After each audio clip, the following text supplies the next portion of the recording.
ঘূর্ণিঝড় রেমালের তাণ্ডবে রাজ্যের বিভিন্ন জায়গায় বিদ্যুৎ পরিষেবা মুখ থুবড়ে পড়েছে, যার ফলে কমলাসাগর বিধানসভার অন্তর্গত বিভিন্ন স্থানে বিদ্যুৎ বিভ্রাট দেখা দিয়েছে। এই বিদ্যুৎ সমস্যা থেকে উত্তরণের জন্য মঙ্গলবার মধুপুর বিদ্যুৎ অফিসে দুটি বাম যুব সংগঠনের কমলাসাগর অঞ্চল কমিটির উদ্যোগে ডেপুটেশন দেওয়া হয়। উক্ত ডেপুটেশনে উপস্থিত ছিলেন কমলাসাগর বিধানসভা কেন্দ্রের সিপিআইএম-এর বিজেতা প্রার্থী হিরণময় নারায়ণ দেবনাথ সহ অন্যান্যরা। সাংবাদিকদের মুখোমুখি হয়ে কমলাসাগর বিধানসভা কেন্দ্রের সিপিআইএম-এর বিজেতা প্রার্থী হিরণময় নারায়ণ দেবনাথ বলেন, মাত্র 2 জন দিয়ে চলছে বিদ্যুৎ অফিসের কাজ, তাও তাদের বিদ্যুৎ লাইন সারাই সম্পর্কে কোনো ধারণা নেই। এই হলো আমাদের রাজ্যের শাসন। কোথায় বসবাস করছে রাজ্যের মানুষ?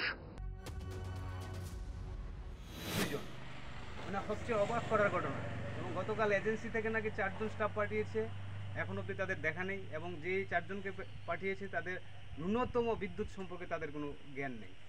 এই অবস্থার মধ্যে চলছে বিদ্যুৎ অফিসটি, এবং সবচেয়ে আশ্চর্যের বিষয় হচ্ছে যে বিদ্যুৎ লাইনটি আমাদের এখানে আসে, যে পাওয়ারটা ওনারা আনে, এটা হচ্ছে আমতুলি থেকে ঝাঙালিয়াতে 132 কেবি।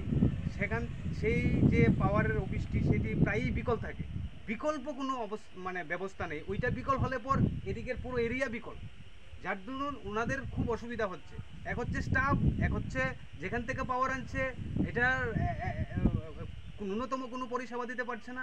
সমস্ত দিক দিয়ে আমরা এখানে যারা আছি কমলাসাগরের মধ্যে, আমরা বিদ্যুতের দিক দিয়ে ভীষণভাবে আমরা একটা অব্যবস্থার পরিবেশের মধ্যে আছি।